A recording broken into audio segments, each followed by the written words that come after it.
berikan emergency approval. So US dan Canada dan London seluruh ni baru akan datang ke Malaysia. But we are talking about sekolah akan dibuka secara fizikal pada 1 November. What's your opinion? Adakah ini terlampau awal? Saya rasa I hope that soalan ni is a soalan yang senang dijawab, tapi memang susah dijawab. Kerana first thing is kita nak buat keputusan nak buka sekolah ke tak nak buka sekolah, suatu keputusan yang susah kerana you kena nak take into consideration banyak faktor. Vaksin adalah salah satu, tapi sebulan lepas kita tak tahu vaksin akan approve hari ni kan. So Yes. kalau so susah kita nak tunggu satu tarikh yang okay kita nak semua dah vaksin baru buka sekolah. Itu kita tak pasti bila lagi dan mungkin masa itu lama lagi.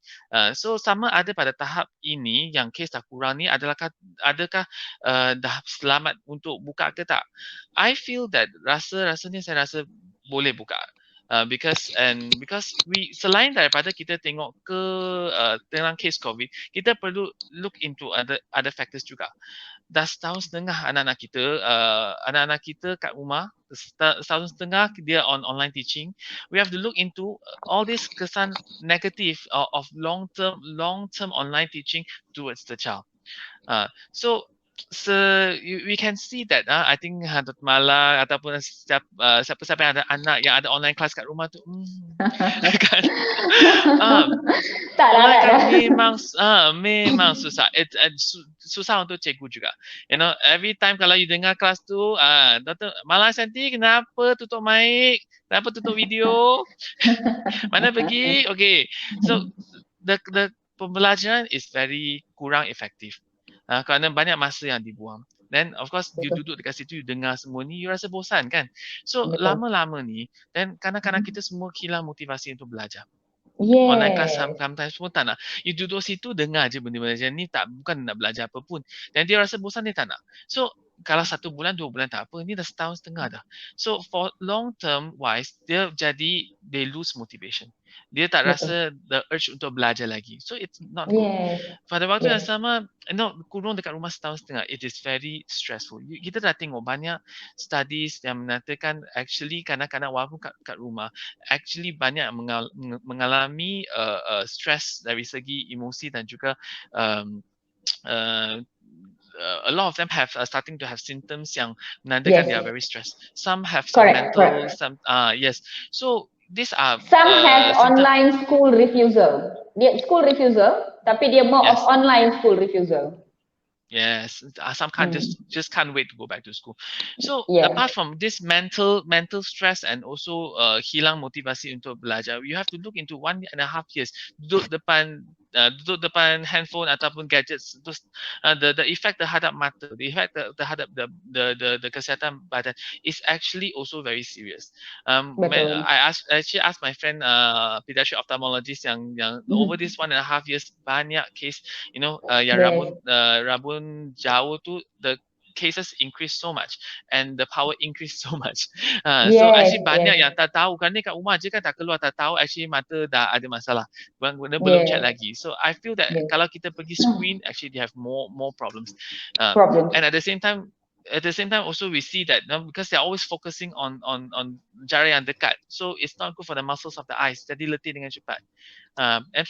Dan masalah sama lagi, banyak yang kat rumah je, dia tak keluar daripada rumah kan. They don't go out and play, they don't get enough vitamin D. So for the past 1 year actually banyak case, dulu saya jarang tengok pesakit kanak-kanak yang datang kerana masalah kekurangan vitamin D, yang ada masalah kaki dia bengkok bowing. Tapi tahun lepas dengan tahun-tahun ni memang more cases are coming in, kerana walaupun kita kat Malaysia, matahari sepanjang hari panas, tapi because we are indoor, then a lot of times the windows are tinted also kan, so you tak dapat vitamin D. So actually semua faktor ni actually adalah faktor yang actually kesan negatif, kesan yang tak baik untuk kesihatan anak-anak kita. So then so kalau you have to look into semua ni, dan baru kita buat keputusan nak buka sekolah ke tak nak buka sekolah. So kita tunggu, mula-mula tu kan 20,000 cases, 10,000 cases tu that point tak boleh buka. But when the cases are coming down, I think Dr. Mala kat hospital kita menampakkan cases dah semakin kurang, and the schools and the teachers dah ada masa berbulan-bulan untuk prepare. I think probably this is the best time. This is a good time to start. And kita pun tahu, and good news coming in, the vaccines are coming in as well. So we have something to ensure that the kids are going to be well selepas ni. Yes, but then again doktor, walaupun kita faham apa yang doktor kata, ada sedikit oppose terhadap keputusan yang mengatakan bahawa kenapa nak buka sekolah sekarang.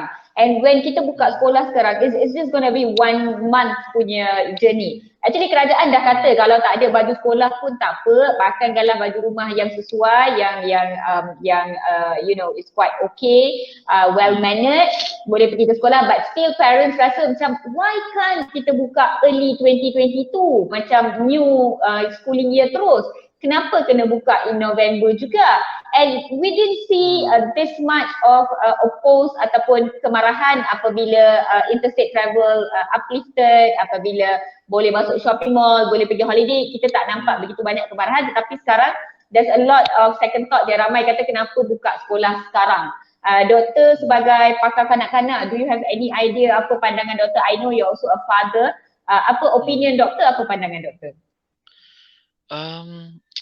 As I said just tadi lah, kita tak tahu vaksin. Kalau I think many parents yang tengah menunggu vaksin, kerana katanya anak-anak yang kecil tu tak vaksin lagi, sekolah bahaya.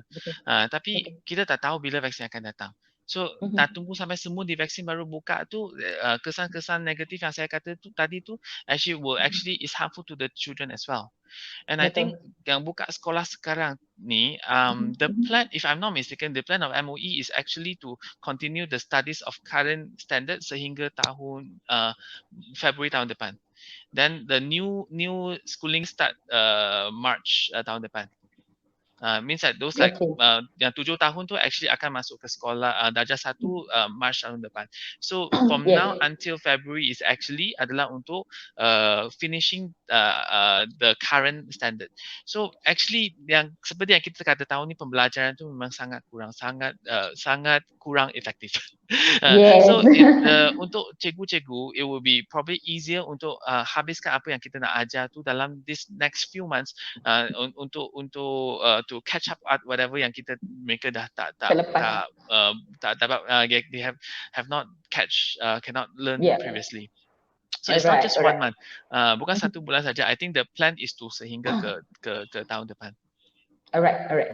And I think the reason behind is also dia sebenarnya is a good time untuk try test. Actually kalau kita terus bagi anak-anak kita pergi sekolah 4 bulan, 6 bulan, lagilah kita tak tahu banyak mana kluster, banyak mana masalah, banyak mana problems yang boleh timbul dan sebagainya. Whereas bila kita bagi dia pergi untuk 1 minggu dulu, 1 bulan dahulu, jadi kita boleh test water, kita boleh tengok macam mana okey ke tak, and then kita boleh berehat balik, and then kita try balik dan sebagainya. So that's why 1 bulan ini sebenarnya penting, dan 1 bulan ini satu duration yang sangat penting untuk cikgu-cikgu. Kita tak boleh fikir dari segi ibu bapa saja. Sebab cikgu-cikgu dah setahun dah 7-8 bulan ajar dari online. Mereka perlukan a bit of physical touch untuk tengok, okay, budak ni memang boleh tulis ke tak? Memang boleh darab ke tak? Memang boleh buat tambah tolak atau tidak? So cikgu nak ada touch sedikit dengan kanak-kanak, dengan anak-anak sekolah pada ketika ini. That's why 1 bulan ini sangat penting dan sangat perlu. Ini pendapat peribadi saya dah Tapi selain daripada tu tadi Dr. Kenneth dah kata sebenarnya ini adalah untuk waktu yang lebih panjang. So don't worry guys. Alright. So Doktor, ada banyak soalan